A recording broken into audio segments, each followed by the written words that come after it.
नाज़रीन, ये बात अब खुलकर सामने आ चुकी है कि अरब हुक्मरान इस मुकद्दस सरजमीन को नापाक करने के दर पे हैं और अरब हुक्मरान इसराइल और फ्रांस के साथ ताल्लुकात बेहतर बनाने की कोशिश कर रहे हैं। यकीनन ये दोनों ममालिक मुसलमानों के शदीद दुश्मन हैं। इसराइली तो यहूद हैं जिन्होंने सिर्फ मुसलमानों ही नहीं बल्कि पूरी दुनिया को नुकसान पहुंचाने में कोई कसर नहीं छोड़ी, लेकिन मुसलमानों से वो शदीद नफरत रखते हैं। फलस्तीनियों को तो जो नुकसान पहुंचाया वो दुनिया के सामने है, लेकिन पसे पर्दा ये तमाम अरब ममालिक को नुकसान पहुंचा रहे हैं और अपने अजीम तर इसराइल के मंसूबे को अमली जामा पहनाने के लिए इस्लामी ममालिक से खुद को तस्लीम करवा कर फवायद हासिल कर रहे हैं और दोस्ती की आड़ में इनके सीनों में खंजर घोंप रहे हैं। लेकिन अरब ममालिक के हुक्मरान इस साजिश से वाकफियत के बावजूद नजरें चुरा रहे हैं। मुत्तहिदा अरब अमारात ने इसराइल को तस्लीम कर लिया और अब सऊदी अरब का भी जी ललचाने लगा है। सऊदी अरब का इसराइल को तस्लीम करने और फहाशी फैलाने का मकसद सिर्फ और सिर्फ मगरबी आकाओं को खुश करना है।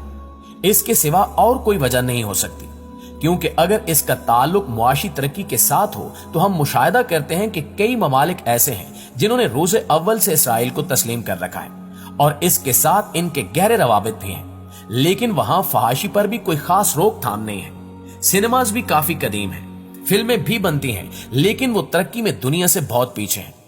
हमारे हमसाया ममालिक भारत या नेपाल को ही ले लीजिए, जो इसराइल के गहरे दोस्त हैं और साथ ही साथ फिल्मी दुनिया में भी बहुत आगे हैं। दूसरी तरफ अरब ममालिक हैं जिन्होंने अभी तक इसराइल को तस्लीम नहीं किया या अभी तस्लीम किया है, लेकिन वो तरक्की में भी भारत और नेपाल से कहीं आगे हैं। इससे मालूम होता है कि इसका तरक्की के साथ कोई ताल्लुक नहीं है। लिहाजा इसराइल को तस्लीम करना अरब ममालिक की जरूरत नहीं, सिर्फ ख्वाहिश है। सिर्फ यही नहीं बल्कि अब तबलीगी जमात पर भी पाबंदी आयद कर दी गई है। यकीनन तबलीगी जमात पूरी दुनिया में दीन इस्लाम की शम्मा जलाने के लिए तमाम ममालिक में फैली हुई है और आलमी सतह पर इंतहाई बेहतरीन नेटवर्क रखती है। तबलीगी जमात तो पुरअमन होने में अपनी मिसाल आप है, जिस पर कभी किसी गैर मुस्लिम ने भी उंगली नहीं उठाई। इनका मिशन सिर्फ यही है कि लोगों को दुनिया से हटाकर अल्लाह की तरफ लाया जाए, किसी तरह मुसलमान दीन के मुताबिक जिंदगी गुजारने वाले बन जाए और गैर मुस्लिम इस्लाम में दाखिल हो जाए। इसने किसी गरज और लालच के बगैर घर घर दीन इस्लाम पहुंचाने का बेड़ा उठा रखा है। ये हर नेको बद के पास जाते हैं और इनकी मिन्नत समाजत करके इन्हें दीन की तरफ रागिब करते हैं और इनकी बरकत से कई गुमराह राह रास्त पर आ चुके हैं। तबलीगी जमात पर पाबंदी असल मसला नहीं है, बल्कि असल मसला इस पाबंदी के मुज़र असरात हैं जो पूरी दुनिया पर जाहिर हो सकते हैं। इसके बाद अब दीगर ममालिक की तवज्जो भी इस तरफ हो जाएगी और इन्हें भी मालूम हो जाएगा कि यह भी कोई करने का काम है, क्योंकि इससे कबल दुनिया के किसी भी काबिल जिक्र मुल्क ने तबलीगी जमात पर पाबंदी आयद नहीं की और जमातें दुनिया के तमाम छोटे बड़े मुस्लिम और गैर मुस्लिम ममालिक में बिला रोक टोक अपना काम कर रही हैं।